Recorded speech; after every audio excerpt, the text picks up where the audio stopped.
Bakit malungkot ang galaera nyo? Kasi, na-impound ang motor ko. I-renew mo yan din. Okay na, makuha mo na lisensya ng motor mo. Okay na yun, ganun lang kasimple. Parang tinulungan ka lang namin mag-renew. Saan po makuha kaya, sir? Doon sa Imus, bago wala ka ng multa. I-renew mo lang. Yung register ko po. Opo. I-renew lang pero hindi ka na magmulta kahit sa opisina namin. Kaya ngayon, nagbabas tayo papuntang Imus, Cavite para magpa-renew at kunin na rin yung motor natin. Challenge to para sa akin kasi first time ko na magbiyahe na mag-isa, as in walang kasama, and simula Imus, Cavite papuntang Silang, ako yung magdadrive ng motor.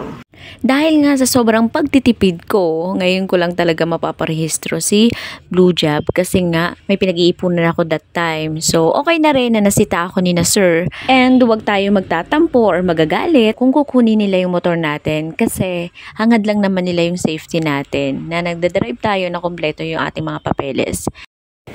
Hi guys, so makikita na natin si Blue Job. Opo, ayan! Yan si Romay Galaera. And finally, makukuha na natin yung motor natin. And napansin ko sa impounding area nila dito, malawak, hindi siksikan, at protektado nila yung mga motor ninyo. At kung nag-aalala naman kayo, kung naiinitan ba yung mga motor na in-impound sa inyo, huwag po kayo mag-alala kasi nasa ilalim sila ng mga puno at hindi sila naiinitan. Safe na safe yung mga motor ninyo. Yung motor ko, nakita ko kanina, okay naman yung pagkakalagay niya, maayos, kung ano yung pagkakuha sa akin ng motor, okay naman siya, hindi naman siya nagasgasan o ano man, yung mga gasgas, yun yung dating mga gasgas pa, pero naprotektahan naman nila ng maayos yung motor natin at chinek ko yan bago tayo umalis. Kasi kung tinikitan ka, alam yung magiging violation mo kay LTO, almost 15,000. And then, di ba 10 years, hindi ka na makapag-renew ng 10 years. Ganun. Pag kasi may violation, sir, so 5 years na lang. Tsaka yung laki nung yung babayaran mo. Yan, nakuha na natin si Blue Job. Sige po, sunod na lang po ako. Thank you, sir. Kuha na natin siya.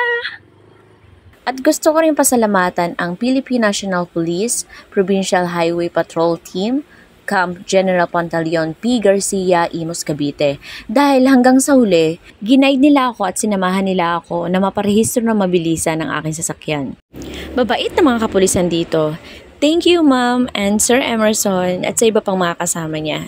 Thank you po.